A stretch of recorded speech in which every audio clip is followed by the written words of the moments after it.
Hey, my name is Ellie, and I am a nationally certified master groomer.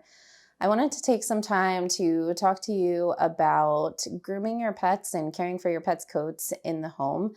It's critical that we not only take our pets in for grooming every 4 to 6 weeks, but also critical to take care of their coats at home as well. And there are a lot of different tools on the market. It's really hard to just walk into PetSmart or Walmart and decide, well, what tools should I buy? So I'm going to help you a little bit with what tools you could use, and then we will talk a little bit about how to use each one of those tools. So first I want to talk a little bit about shampoos and conditioners and just some different sprays that you could use to help you brush the coat. There is only a very small amount of options right here at the moment. And like I said before, there is just a crazy amount of shampoos, conditioners, tools, everything on the market. It's just really hard sometimes to decide what's good, what's not good, and all of that. If you're walking into PetSmart, there are a lot of different things that you could purchase. It's easy to just grab the cheapest thing and say, this will work. A lot of people recommend using baby shampoos like Johnson & Johnson baby shampoo, or they recommend using oatmeal shampoos. Baby shampoo is designed for babies, human babies, not puppies and not dogs. So it is not going to, one, get them as clean as you would like, and two, it's also not designed for a dog's skin and coat, which means that it could actually dry out the skin on a dog because the pet's skin is actually even more sensitive than a baby's skin. It isn't necessarily because it's sensitive, so to speak, though. It is because that pH balance of a dog's skin is much different from human skin. So they design pet products specifically for pets. So there are a lot of different things that you could see here. This is called white on white. So that's more of a specialty shampoo. There are a lot of different specialty shampoos that you can find for different colors. There's also different specialty shampoos for different coats. So you could find a deshedding shampoo, for instance, and that might be more geared towards a double coat, whereas this is going to be geared more towards a white pet, like a Maltese, a Bichon, maybe a Shih Tzu, something of that nature. And typically whitening shampoos are going to have some purple or bluing in them. And that's really just because of how the light reflects on them when you're done. It doesn't physically change the structure of the dog's coat. It doesn't have any bleach in it, but it does help with the way the light reflects after you rinse it out. So it does appear that they are whiter when they're done. There are also several different clarifying shampoos. This one, for instance, is called Clean Start. It's a clarifying shampoo by Chris Christensen. The benefit to clarifying shampoos, I think almost every brand has a clarifying shampoo of some sort or another, is that they can get all of that greasy buildup that the pets can get over time. So if you have a pet that just has really greasy, oily hair and you're not sure why, or maybe the pet has gone out and they've rolled in horse manure or other manure of some sort, clean clarifying shampoo is really helpful with those instances. So I usually recommend using a good clarifying shampoo every few months. You don't have to use it super frequently unless the dog's outside a lot and a lot of environmental things. But typically every few months for these is good, and it just gets rid of any additional buildup. You just really want to make sure that you add a really nice conditioner after you use a clarifying shampoo, because it is designed to strip all of the oils. So it'll strip all of those gross, nasty oils, but it'll also strip the good oils that are on the pet's skin and coat. So you just want to make sure that you follow it up with a really nice conditioner after. Then you just have a basic shampoo and conditioner. That would be kind of like these. This is Best Shot, and this is just called Dirty Dog Wash. Honestly, I just like it because it smells good, and sometimes that's okay too. And then this is just kind of an all-around conditioner you could use on any pet's coat. So just having a good shampoo and conditioner is nice. Oatmeal shampoos are not what I typically recommend.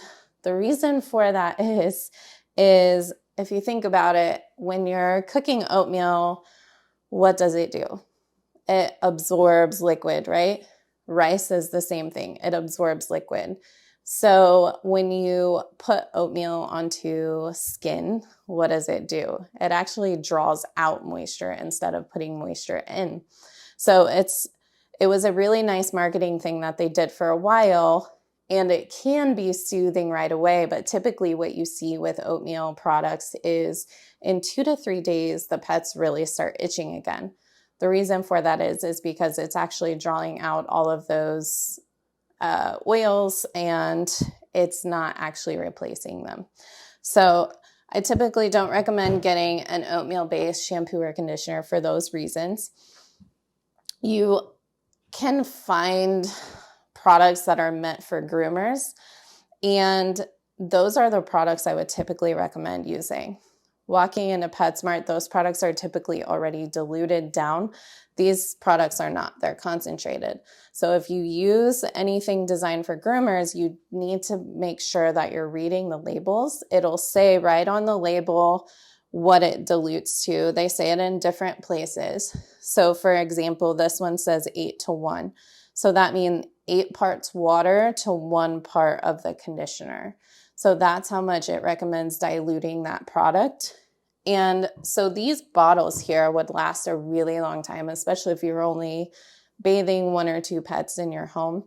So you can get a mixing bottle. They make all sorts of different kinds of mixing bottles. They're only like $2 or $3. If you order them on Amazon, you could just type in pet shampoo mixing bottle, and they just have a little top on there.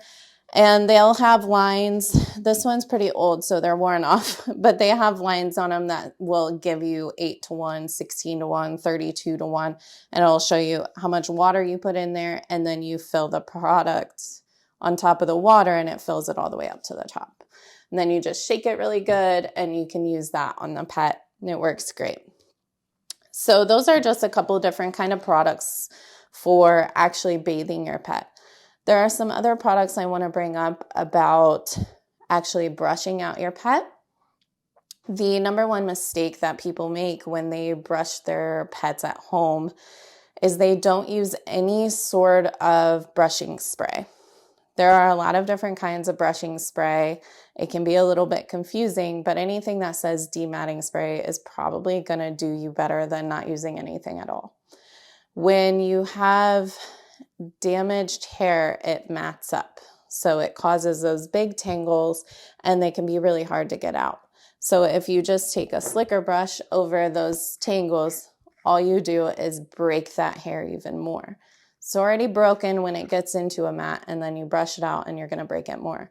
So what these sprays do is they provide a little bit of slip on the coat, which makes it a little bit easier to get those mats out. It also helps protect the coat a little bit more by putting that moisture into the coat.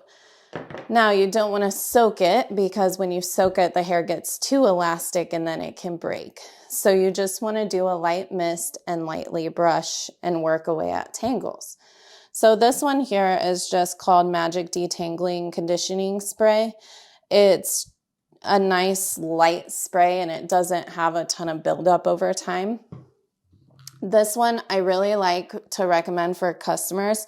It's called Precious Drop Coat. So any long-coated dog, like your Doodles that are really long-coated, or your Shih Tzus, Malteses, it's really nice because it has keratin in it, which helps strengthen the coat over time. So if you are brushing out a tangle or something like that, the keratin will actually help replenish that coat, that hair shaft, and help strengthen it over time.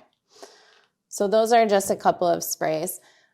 I also like to use this mister bottle. So these sprays already come in a spray bottle, but it's not a very fine mist. So these misting bottles you can get really cheaply. They have them in beauty supply stores too. So if you have a Sally's or something like that near you, you could go there and find these. They're pretty common. They're also, I think, only like $5 to $10 on Amazon. Just type in misting bottle. And what it does is it just makes a really, really fine mist. So I'll put usually my spray into one of these mixing bottles before I use them. So that way I just get a nice, fine, even mist on my pet.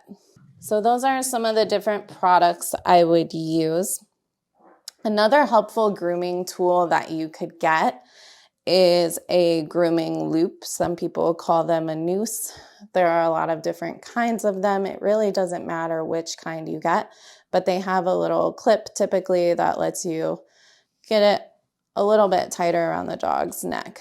So if you're wanting to do something at home, you could have someone hold this while the dog is on the table, or in the tub. It's really helpful because you can get suction cups that suction to the side of the tub, and you can put this around the dog's neck and it will just help so they aren't bouncing all over the place and trying to get loose. So that's a really cheap thing that you could also use at home. They're, again, only a few dollars. You can get them on Amazon. You can get them at any pet store, I believe. So those are just really helpful to have. So with brushes, you have several different kinds of brushes. You have slicker brushes, which can come in many different forms, but really it's a flexible back and then it has pins of some sort on it. And you can have short pins that are straight like this one. You can have shorter pins that are curved a little bit, or you could have long pins. So it's really going to highly depend on what type of pet you have, what type of coat you're dealing with, and how long you normally like to keep them too. And then you have pin brushes, which also come in many different lengths and strengths too. So this one's pretty flexible. It's also pretty short. The benefit to a pin brush is going to be preserving the coat. So if you're really diligent about brushing your pet and you use a fine mist on them and this every single night, it's no different from us brushing our hair. You know, if we want our pets to have this really long, nice, luxurious hair, we have to do the same thing we do with our hair. And I can promise you we aren't going weeks at a time without brushing our hair. And then we have different types of combs, and I want to talk about this in just a minute. So I'm going to show you here the different types of slicker brushes. So I have a few different types here. I have some that have short pins that are straight, and then this middle one has a short pin that's bent, and this top one here has really long pins that are bent.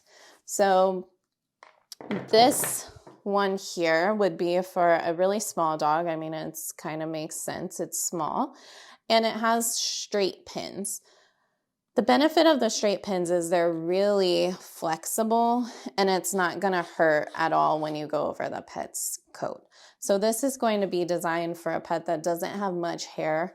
Maltese is a really good example of this if they're kept short because they don't have a ton of hair, but even at a short length, you still want to brush them enough to make sure they aren't getting tangled. So you could use a nice mild slicker brush like this to just really lightly go over that coat type and make sure they aren't getting tangles. Another option for this would be a Chinese crested where they only have hair, you know, kind of on the back of their neck or their tail, and many other little breeds, a Yorkie, things of that nature that have just that are light coated but can have longer hair that you need to make sure doesn't get tangled. These slicker brushes that have kind of a medium length pin on it and are angled, these ones I would call like my universal slicker brush. You could use this on any type of coat. If you use it on a really long coat, The downside is that you may not get all the way down to the skin.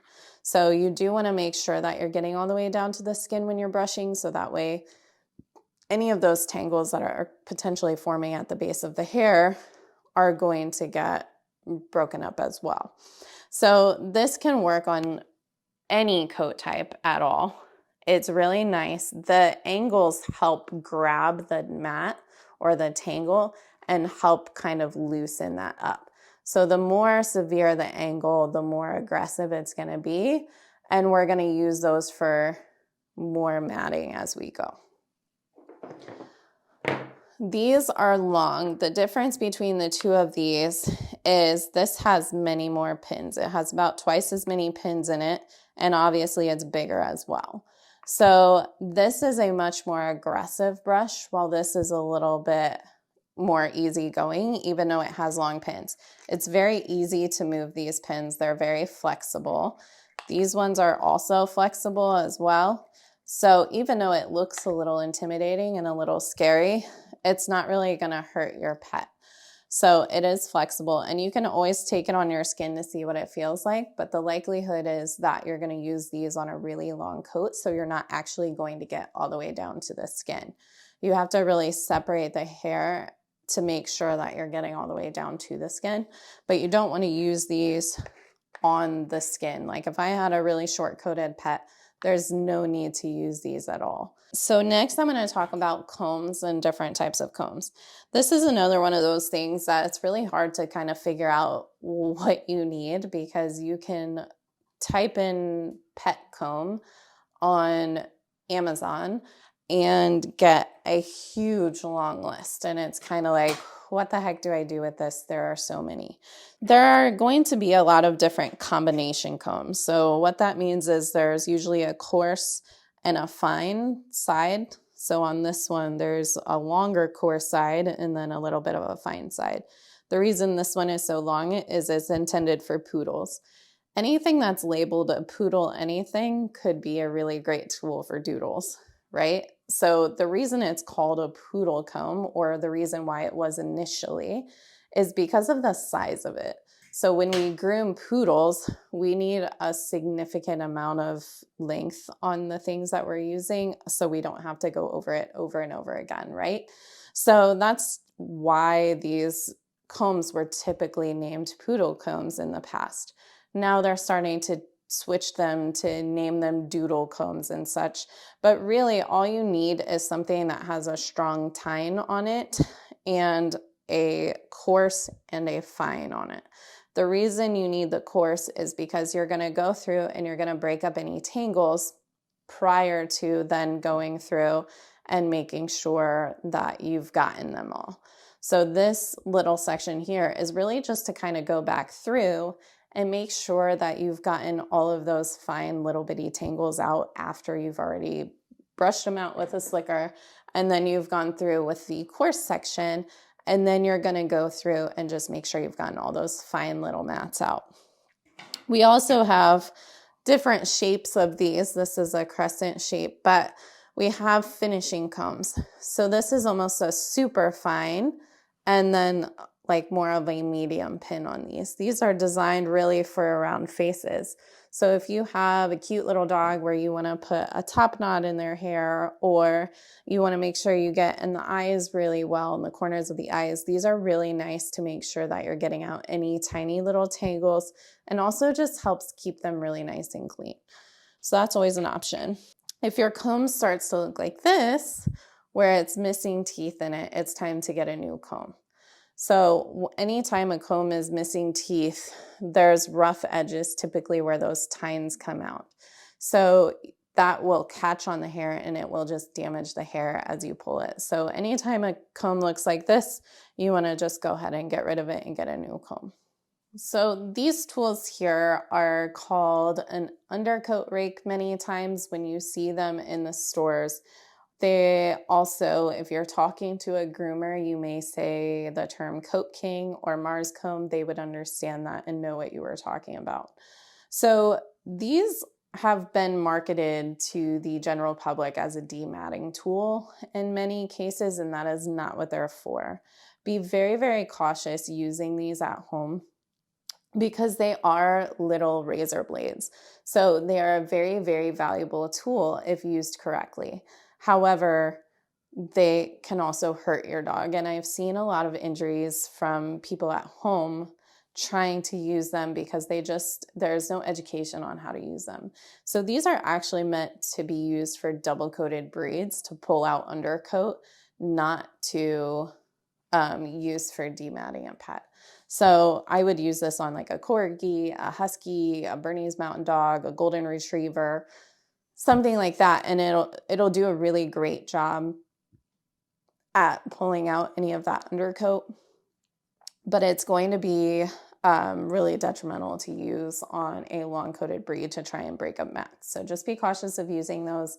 If you see them in the store, just pass it because it can cause a significant amount of damage. Then we have different kinds of nail clippers. You'll see large, this is a large pair of nail clippers. You'll see medium, you'll see cat nail clippers. Again, just base it off the size of your pet. So if you have a large dog, obviously you're going to want a large pair. If you have a tiny dog like a Chihuahua, you might even want a cat nail clipper. If you're going to clip nails at home, try to always pick up some styptic powder just in case. It's really nice to have on hand. If you accidentally get the nail too short, it's okay, but you will need some of this to stop the bleeding. Quicked nails can bleed like crazy, so if you have this on hand, that's great. You can also use a Dremel as well to file off any rough edges after you're done, or you can use a nail file. There are a ridiculous amount of clippers on the market for groomers. They also have clippers in pet stores that you can buy that are really cheap and really easy to use. So it just depends on what you're wanting to do with the clippers. Clippers can be nice to have if you have a mat that you just can't get out, you could shave that out. So you can use any set of clippers that you find. You can use them to shave out mats. You can use them to shave the paw pads. You can also use them to shave the potty areas on the pets. I would keep body clipping to a grooming professional just to ensure that no injuries are happening on accident and that they're left cute and fluffy as well. So some of the clippers that you can find are 5-in-1s that you can just literally change the length of the blade. The biggest thing to look for is what blade length you're actually using. So please try to remember to use only a 10 blade. That is going to be your safest blade on potties or shaving out mats or pads. So your 10 blade is going to be your safest blade. If you see 7 on a blade, that's a very dangerous blade. It's very short, but the teeth are far apart. It's really easy to cut a dog on an accident without proper training. So try to remember clippers, you want a 10 blade. And then I just have one more thing that I want to show you, and that is rubber bands. So if you have a cute little doggy that you want to have a tied up top knot where they have a little poof on the top of their head, you want to use rubber bands that are designed for that. Rubber bands are really important to have the correct ones if you want to preserve the coat and not break it. You can get poodle bands. Just type in poodle bands on Amazon and they'll come up. You could also get rubber bands that are made for little girls, and those typically do pretty well too. So if you go to Walmart and you are shopping in the hair section and you're like, oh, I want to try to do this, that's great. You really just want to make sure that you switch them out consistently. So you want to switch rubber bands out every single day, so that way they don't cause breakage and have friction going back and forth in the hair, which will just cause it to break.